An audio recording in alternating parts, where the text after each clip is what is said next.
Welcome to Siri Fast 5, where we detail hot topics in commercial real estate in 5 minutes or less. I'm Carly Iacono, and tonight we are talking about retail bankruptcies, restructuring, and the path forward. So this really doesn't come as a huge surprise, but there were some high-profile bankruptcies announced this week. I do expect there's more to come.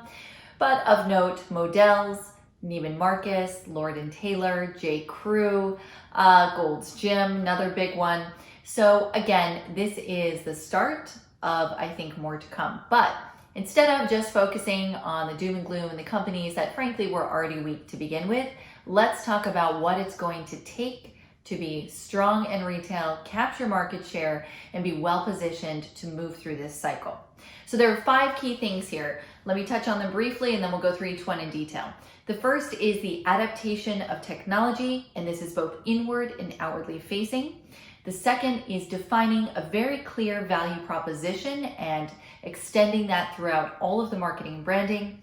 The third is financial strength, being very mindful of leverage. The fourth is frictionless shopping experience. And the fifth is rapid adaptability. All of these are extremely important, and let's go through them now. So in terms of the adaptation of technology, from an inwardly facing perspective, this could express itself in something like artificial intelligence that retailers can use to manage their inventory and predict trends in the future.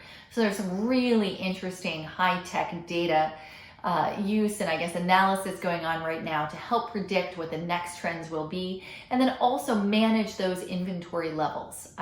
Again, this all goes back to profitability and expense management. From an outwardly facing, meaning towards the consumer, outwardly facing technology standpoint, there's some fascinating things happening like heat map and surveillance of stores to show where consumers are going and how long they're staying in certain parts of the store. So this could be extremely useful, number one, if we have to continue social distancing, to see kind of how the flow of the store is working, if there are any bottlenecks, etc.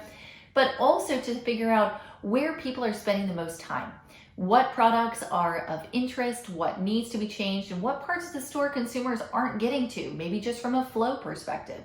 So using surveillance technology and using heat mapping to understand the human flow within the store, I think is a great way to get efficiency. The next thing in terms of technology is creating a completely touchless store. So entrance and exit already goes really without saying, but we're going to see more and more of that, but also the checkout process. And this can be done a few ways. I think the easiest would be the just sort of more integration of stronger retailer apps. So a lot of retailers have apps right now. They're not great, but I think if we could implement QSR codes, a better checkout process that's touchless by using the app, then that's going to be something that consumers get more and more used to using, and then we'll also create brand loyalty through the app over time. And the next thing that we want to talk about, in addition to technology, is the value proposition. So we are obviously entering into a recession. Consumers want more than just sales. You know, I read a statistic that 73% of the goods coming out of China are going straight to sale pricing. So they're not even going out and then 2 weeks later going on sale, they're just on sale. So not only discounting the price of the goods, but clarifying the value proposition of that brand through all of the marketing, through really the brand identity, is going to be very important to kind of reel back in the consumer and have them connect to that brand overall.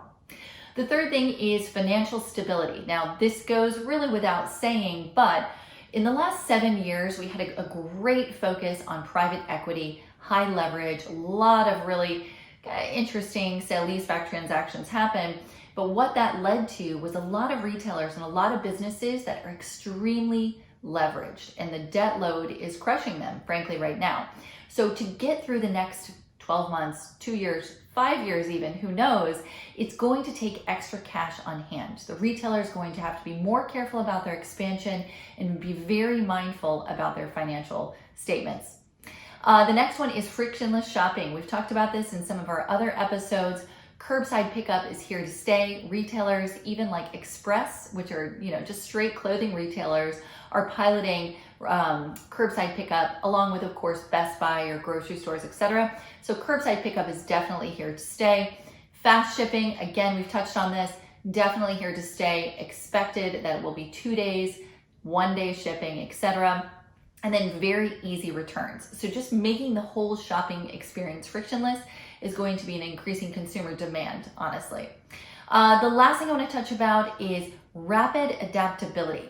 Now, it's not enough to just have these ideas. As a retailer, you must be able to put them into place quickly and then get rid of the ones that don't work, because remember, they're not all going to work. So some interesting things we've seen come out this week. Gap is announcing or piloting movement into furniture and baby goods. So 2 lines that have nothing to do with their core competencies. We'll see if that works or if it doesn't, but I think it's great that they're expanding and trying to grab additional market share and profit. Target is piloting same-day shipping to compete with Amazon. They've done very well with their fast shipping, but they're adding more and more products to same-day shipping from their stores. And then the last one, Bed Bath & Beyond, has turned 25% of their stores into distribution hubs only, no retail. So I think that's a very progressive move. That's very interesting use of space. And again, all 3 of those are different models, but they are showing adaptability and rapid adaptability. So once again, it's going to be the adaptation of technology, both inwardly as an organization, outwardly towards a consumer, defining the value proposition of the brand, cleaning up the financials and being mindful not to over leverage, creating a frictionless shopping experience, and then not being afraid to adapt quickly to market trends.